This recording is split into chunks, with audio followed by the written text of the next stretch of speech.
Hey there, welcome back to another video. This time around, it is part 2 of my most recent vlog, uh, which was only part 1 of 2 because I spent so much time showing off new additions to my collection of physical media. I didn't have time for anything else. And what's funny is this second part is actually going to start off in similar fashion because I have more new additions to show you, but not nearly as much, so it's not going to take as much time as it did previously. But before I get around to doing that, I want to apologize for all the delays and for the long hiatus when it comes to content on my channel. It's just been one of those things where I've been really working hard. I've been working my ass off. My schedule has been pretty tight. And when I do have free time, I've just been really tired. I've just been spending a lot of the time just recuperating and so on. And I've got some other personal stuff that I'm not going to divulge here, but that's been kind of bothering me as well. So that's just been not really helping my mood. So it's one of those things where I just don't want to half-ass a video. I don't want to just pump one out. And some nights I'm just not feeling it. And there's been a lot more nights like that lately. But I'm still gonna keep going. I'm gonna still keep going at it. And for those of you who have requested reviews or audio commentaries, I will 100% get around to them. I will do them as soon as I possibly can. It's just one of those instances where it's just a matter of when I have the time and when I have the energy.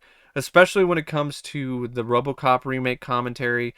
I don't want to do that low on battery. That would suck. And I think the wait will definitely be worth it, especially when it comes to that, because I want to make sure I got all the energy in the world to tear that a whole new asshole, and I can't do that if I'm just dozing off halfway through. And I think it would not only make for a bad commentary, but a bad video, but also a boring video, and I don't want to do that. So once again, sorry for the delays, sorry for all of that, but I hope you enjoy this video and I hope you enjoy the upcoming content as and when it arrives. And if I have moments where I'm a little slow, I'm kind of fumbling my words, forgive me. It's another one of those things. I've just been working a lot. So my brain takes a little bit longer to wake up than previously. And it seems like the connection between my brain and my mouth also has a bit of a delay. So anyway, let's get started showing some new additions to the collection. I went to Best Buy. I was originally thinking about getting the Steelbook, but it wasn't in stock, so I got the standard 4K release of John Carpenter's The Thing. This is one of my all-time favorite films. When this release was announced, it was easily one of my most anticipated 4K releases of the year, and to me, it hasn't disappointed. I mean, I didn't watch the entire thing, but when I flipped through it on my setup, I was absolutely gobsmacked. I thought the quality of the visuals was fantastic. So much vivid detail, so much really nice color in terms of the palette. Um, yeah, I think it was a really great transfer. I think the 4K definitely does add a lot. And I know there's a lot of reviews that have been kind of mixed. I don't know what they're talking about. I think most of them are talking about the sound. I thought the sound was fine. No, it's not as good as the original sound mix on, I think, the Scream Factory or Arrow releases. But I don't have a 5.1 or 7.1 surround sound setup. All I have is a 2.1 sound bar. That's all that I have. So on that setup, it sounded fine. And to me, the picture quality was a bigger thing because I just love this film, and seeing Rob Bottin's amazing, just absolutely jaw-dropping makeup effects in 4K is something that'll just completely leave you speechless. Like, it is really that good. I would highly recommend it if you have a 4K setup. Does not port over all the features from any of the other releases. It only ports over the features from the original Universal release because it didn't have the rights. So it is one of those things, if you want all the features, you need to still hang on to your Scream Factory or Arrow release. And I also picked up Star Trek, the original 4-movie collection on 4K. Now, initially, I was going to get this from Amazon, but they didn't have any stock. Amazon's having issues with this. And Amazon's not the only one. Scream Factory's having an issue with Alone in the Dark. Like, they have copies, they've replicated them, they're all ready to go, but they're not in the warehouse. And that's why they can't ship them out, because there's a lot of fucking problems going on in the uh, Pacific Northwest, um, and California, and all along the coast. There's a lot of issues with shipping and stock. So Amazon's feeling it, and so is a lot of other places. And even places in the Midwest or the East Coast. A lot of places are feeling these problems. The COVID has definitely impacted it, but then there's been a lot of like shipyard strikes and a lot of other things. So anyway, Best Buy did have some in stock, so I got it from Best Buy instead. Now I'm gonna start with the good here. The good is this transfer. I mean, the transfers for the first 4 films is terrific. This is the best that any of these 4 films have looked on home video, easily. Finally, they look closer to what they should have looked like in the theater. Star Trek 3 and 4 don't look like DNR'd, waxy garbage anymore like they did on the original Blu-rays. And the first 2 films also do offer an upgrade. The sound is really good. That's another thing that is definitely an upgrade, is the sound design and the sound mix. And the picture is undoubtedly better. That being said, it's a flawed set because you're wondering why 5 and 6 are not there. Because previously, Paramount released the first 6 films on Blu-ray in their own box set. And then they released the Next Generation films separately. They did that with the Star Trek Kelvin trilogy of the Star Trek reboot. They released that as its own set. But for some reason, they just released the first 4. Maybe it's costs, maybe it's money. If that's the case, I know a way to cut the costs. Cut out this useless fucking Blu-ray set. I don't fucking need this. Who buys 4K sets for just the regular Blu-ray set? I know I don't. I don't buy 4K sets for the Blu-ray because I already have the Blu-ray. I don't need another Blu-ray set, especially if it's not the new transfer. And it's not. It's the old Blu-rays. All that happened is Paramount gave them the same menu as the 4K set. I saw the new menu and I thought, oh my god, it's actually going to be the new transfers. But then I did my research and cross-referenced with my older set, and I'm like, it's the same fucking thing. Wow, great. Nice job, Paramount. And it's not one of those things where, oh, well, the features are on there. No, because 4K discs have more space, and all the features are still on these 4K discs, ported over from the Blu-rays. So that's a bunch of bullshit. This is just bulky and unnecessary now because I have this useless fucking Blu-ray set that's got inferior transfers and features that are already on the 4K set. So this slipcover isn't even necessary. That being said, I'm still glad I have this because who knows when Amazon is going to get any in stock. And I really love the Star Trek films, the original series films, at least 1 through 4 and 6. 5, I'm not really that big on, but I really like all the other films. And it's about goddamn time they got a 4K release. So, happy, but I'm kind of disappointed. to be honest. Because it should have been the first six. Because what the fuck are they going to do now? It's going to be weird. And the sales are going to be worse. Because you're going to have a lot of people who are going to be like, well, I don't want to buy Generations just to get Star Trek 6. Oh, I have to buy a set with 5 and 6 and Generations. All I want is 6. Or, what? I have to buy a separate set for First Contact, but now I'm stuck with Insurrection and Nemesis. And what are they going to charge $80 for those two? You're not going to get as much sales. It just didn't make much sense. It just seemed like a rush job or something from Paramount. I don't know were doing there. I also got Gattaca because I'm a big fan of this film. I grew up watching this movie on VHS actually, and this is a film that's honestly pretty chilling today. All the stuff with genetics and designer babies and the politics, and back then it was like, oh, that's pretty far-fetched, that's never gonna happen. And then you watch it now and you're like, oh my god, like this is this isn't fiction anymore, this is nonfiction, this is scary. But still really like the film Gattaca. Then I also got Black Sheep for the Chris Farley David Spade collection because this film is hilarious and underrated. Really enjoy that movie. And then I also got the Rush Hour trilogy on Blu-ray. Really like the slipcover. This art's pretty cool. This is a newer release, so it doesn't have the booklet, but it does have the bonus disc. And it didn't cost me too much. It was like $15 for all three films.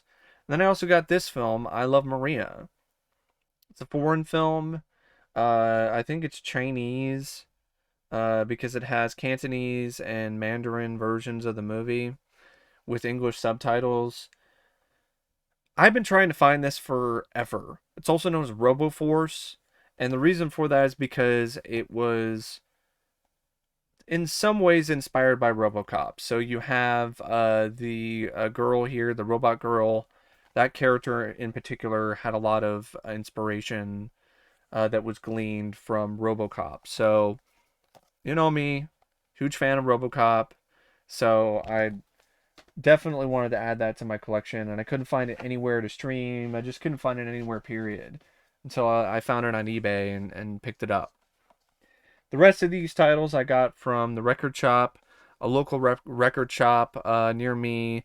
The guy is just a really cool guy, and he recently bought a massive collection of over 2,000 DVDs and Blu-rays, and I traded in some stuff for in-store credit.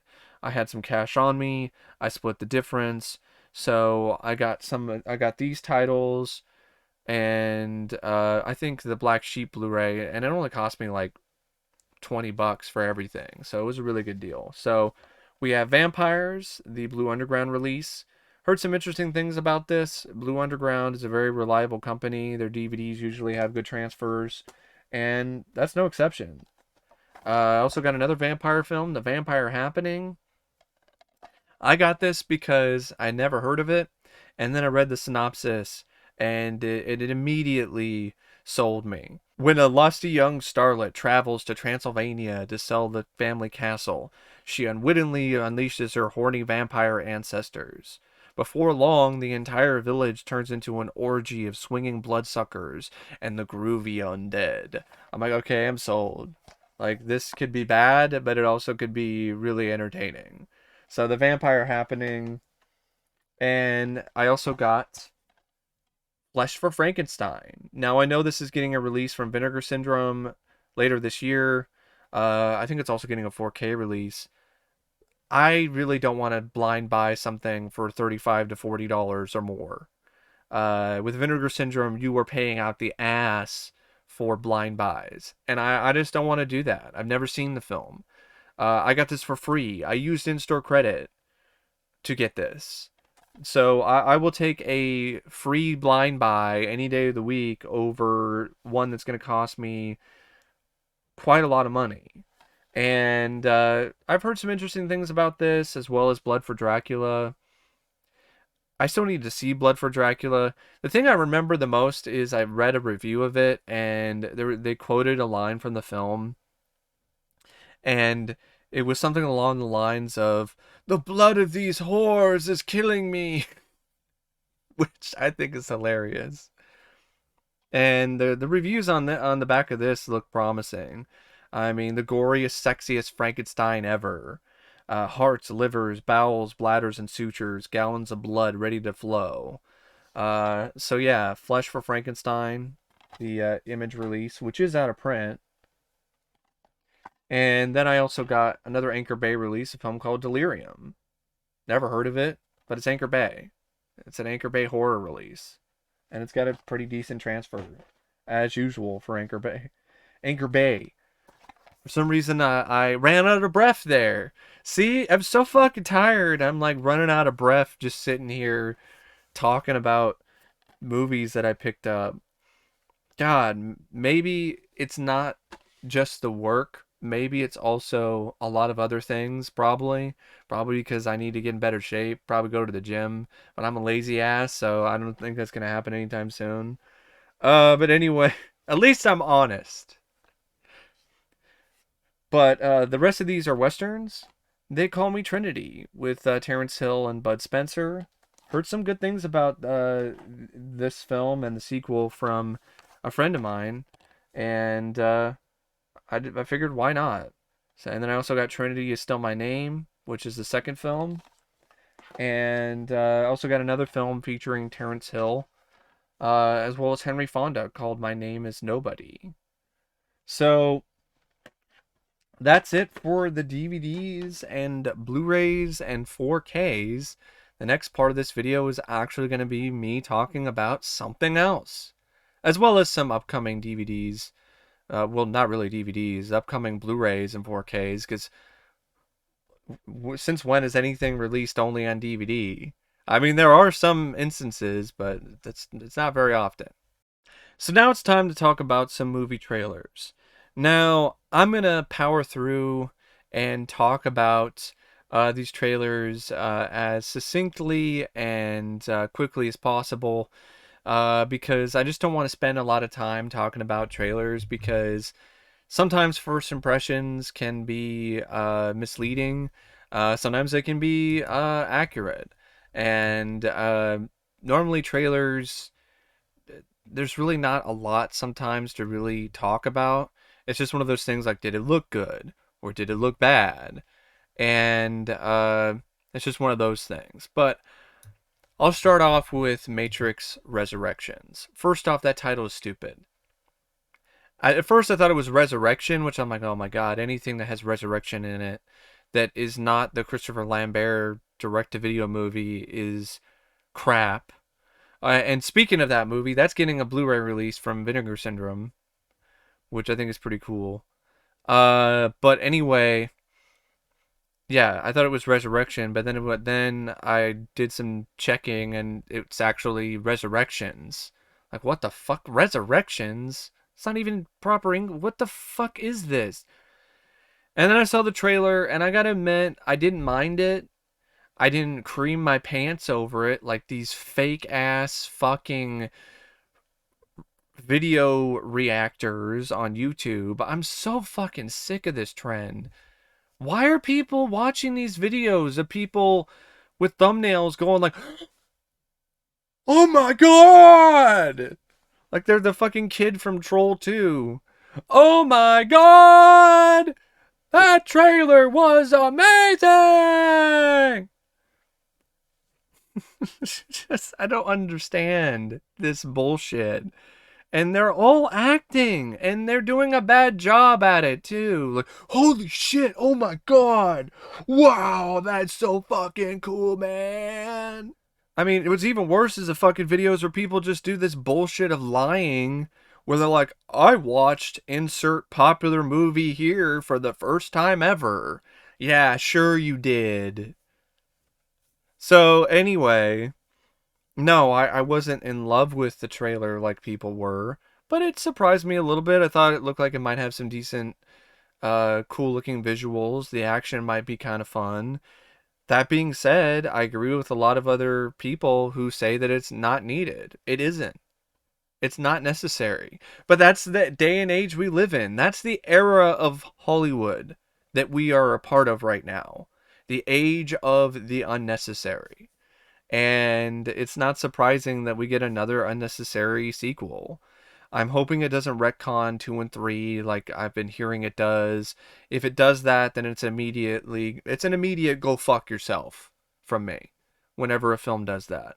Whenever it tries to be like, anything you can do, I could do better. I can do anything better than you.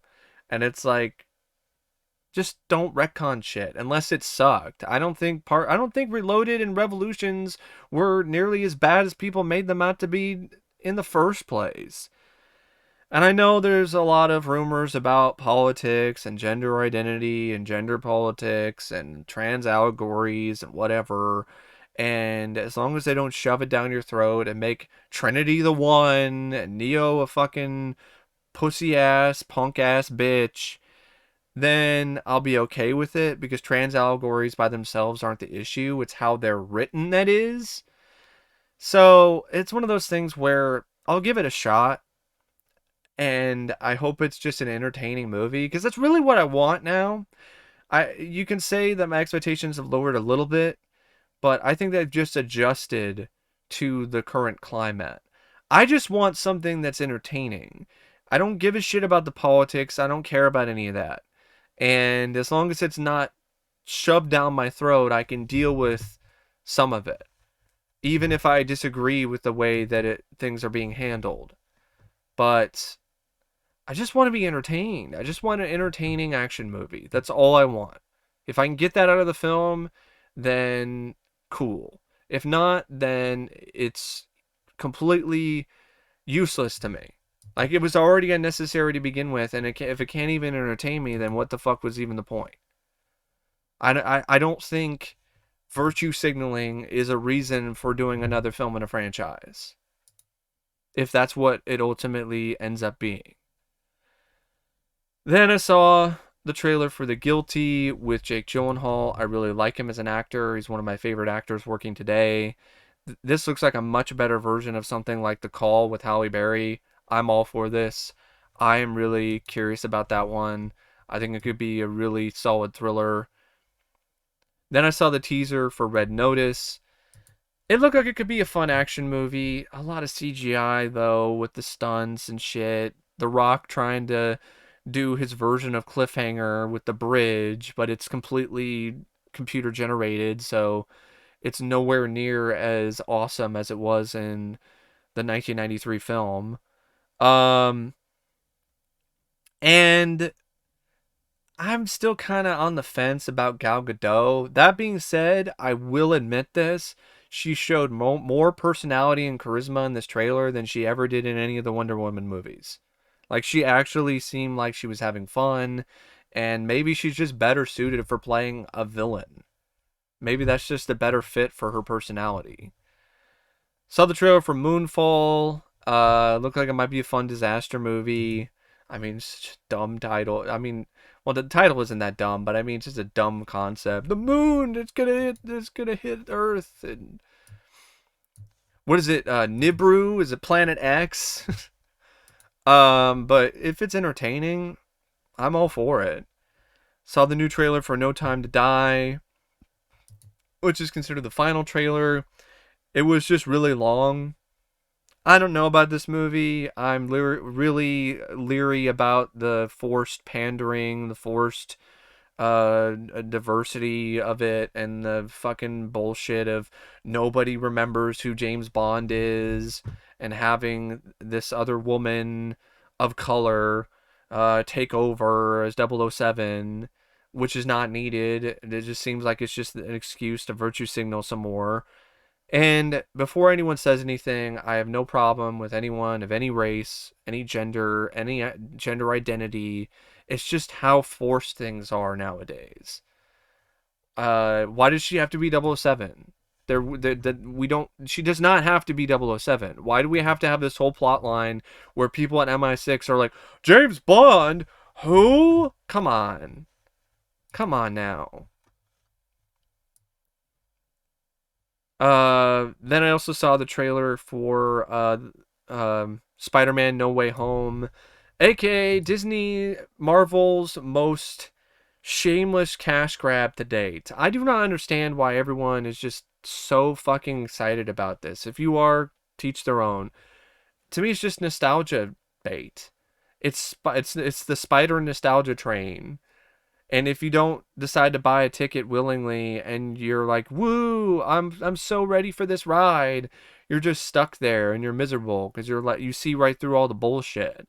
Tom Holland can't even really hold up in his own franchise. Now he's going to get upstanded and completely uh dominated by two other Spider-Men. He can't even like I'm like what other franchise do you know of other than Flashpoint, the Batman movie? Because let's be honest, it's a more of a Batman film than it is a Flash film.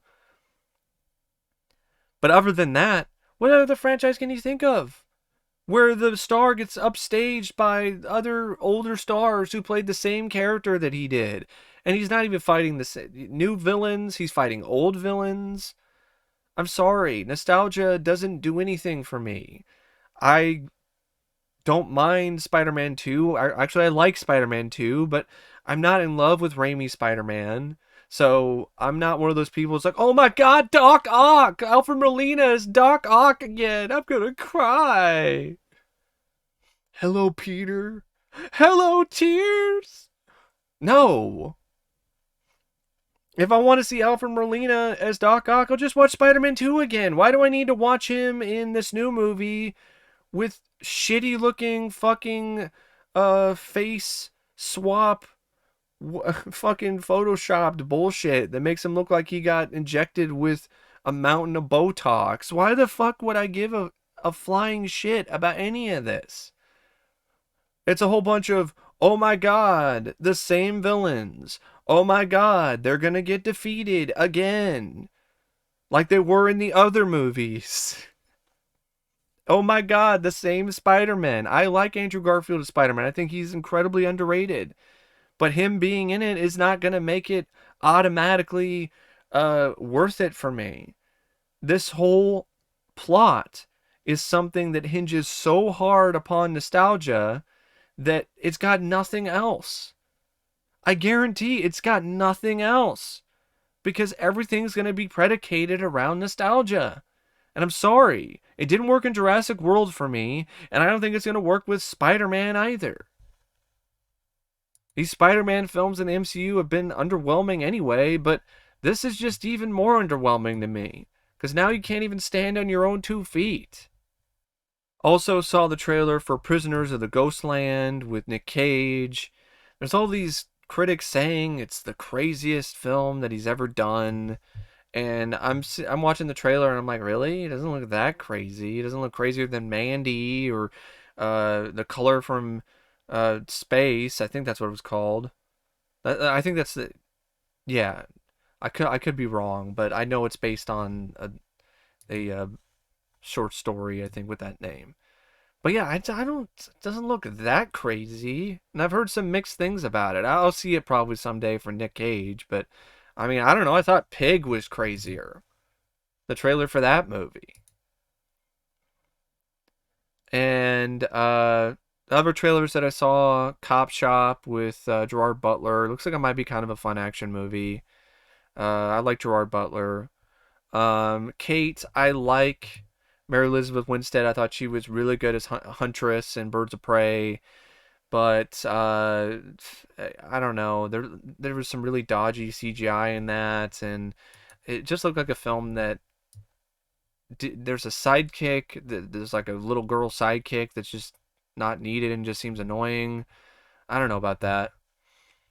And then I also saw the trailer for Creepshow season 3, which looked like a lot of fun. I still need to see season 2. Probably catch up on season 2 in October and probably share my thoughts on that along with season 3 when that comes out later in September. But anyway, that's my thoughts on the trailers. When it comes to recent Blu-rays, I'm gonna kind of power through some of this stuff. I know Road Warrior and Mad Max Beyond Thunderdome are finally getting releases. It's about goddamn time. I don't like the cover art though. Why do they have to use the Fury Road font? And it just looks like photoshopped, lazy garbage. But I'm looking forward to at least the Road Warrior. It's about time on that one.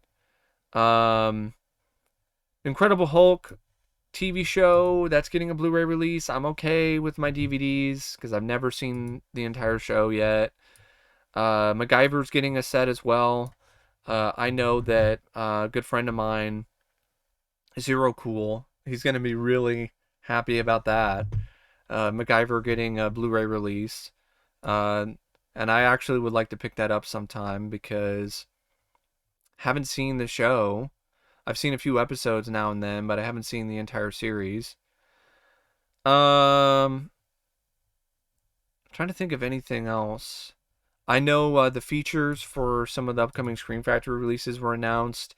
Deadly Friend is actually going to have an interview with Christy Swanson, which I'm really looking forward to. I don't think they found the deleted footage, which sucks, but it's understandable. The Nothing But Trouble release is going to have even more stuff. It's going to have an interview with Chevy Chase. So it's not only going to have an interview with Dan Aykroyd, it's going to have an interview with Chevy Chase. I am all for this. I hope it's not super like short. It's like 5 minutes. I mean, it very well could be, but I'm just hoping that's not the case. Steel Dawn, a really underrated Patrick Swayze post-apocalyptic sword fighting movie. It's getting a Blu-ray from Bestron Collector Series, and I'm looking forward to that. Yeah, there's no interviews with a lot of people who are no longer around, but that's understandable. Killer Party, fun slasher from the 80s. That's getting released from Scream Factory later this year. Um, oh yeah, Halloween. Scream Factory announced the features for their Halloween 4Ks. I am curious about the Doctor Death footage for Halloween 5 and the extra bits of gore, but not to the point where I'm like, I'm gonna shell out 28 $30 for a 4K release of a film I hate. I hate Halloween 5. So I'm curious about it, but I'm sure it's gonna leak or somebody's gonna put it online somewhere. So I don't know why I would spend that much on it. Mentioned Mad Max already. Uh, but there's also going to be a Mad Max anthology box set if you don't have any of the other films already. Heavy Metal is going to be a double feature with the first film and Heavy Metal 2000 in 4K. That's looking like it'd be pretty cool. Definitely looking forward to that. Trying to see. Oh yeah, Krampus is getting a 4K release from Scream Factory. I don't really care because I don't really like Krampus. I never really cared for that film. So, doesn't really matter to me. Sorry, not a big deal. I know it's a big deal for a lot of people, but not for me. Um, Trying to see if there's anything else that as I'm flipping through this thing here, and there's one more other thing I probably can mention off the top of my head is probably Superman the animated series. It's getting a Blu-ray release from Warner Brothers. Going to have some new features similar to the Batman and Batman Beyond releases. Already pre-ordered it. Really like that show, so I'm looking forward to seeing that in high definition. But I might have missed some stuff in terms of upcoming releases, but that's really what I had on the top of my head available. I know some of my friends were wondering my thoughts on a couple bits of movie news, specifically the Exorcist trilogy. All I have to say is why. Why? But then again, we're in the age of the unnecessary. So that's why we have an Exorcist trilogy in the works. And that's why there's another Texas Chainsaw Massacre movie coming out. Another reboot or sequel or whatever the fuck it is. It was shot somewhere in Romania. So I guess that's just how things are. And Halloween Kills, uh, that seems like it's unnecessary. But you know what? I'm going to say this, and I said it before when I talked about the trailer. If it's entertaining, if it's a time waster, then I'm okay with it. That's my mindset right now. Because we live in the age of the unnecessary, so if it's just entertaining, then I'm cool. But if it's not entertaining and the writing sucks and it's more fan service than anything else, like the 2018 film, then I'm sorry. I'm going to be right up there and right up front and talking about how much it fucking sucks. Because to me, that's bullshit. If you can't even entertain me, then what was even the fucking point? I just want to be moderately engaged at this point. People think my expectations are too high a lot of the times, but in reality, they're very measured. They're very moderate. They're usually in the middle when it comes to anything. I just want to be entertained. Even if I'm just entertained somewhat, then I'm okay. Because I'm not expecting perfection. That's not possible. But so many of these modern films, so many of these recent movies just can't even do that. They can't even reach that bar. And that's pathetic. So, anyway, thanks for watching this vlog. And as always, I'll see you later. See ya.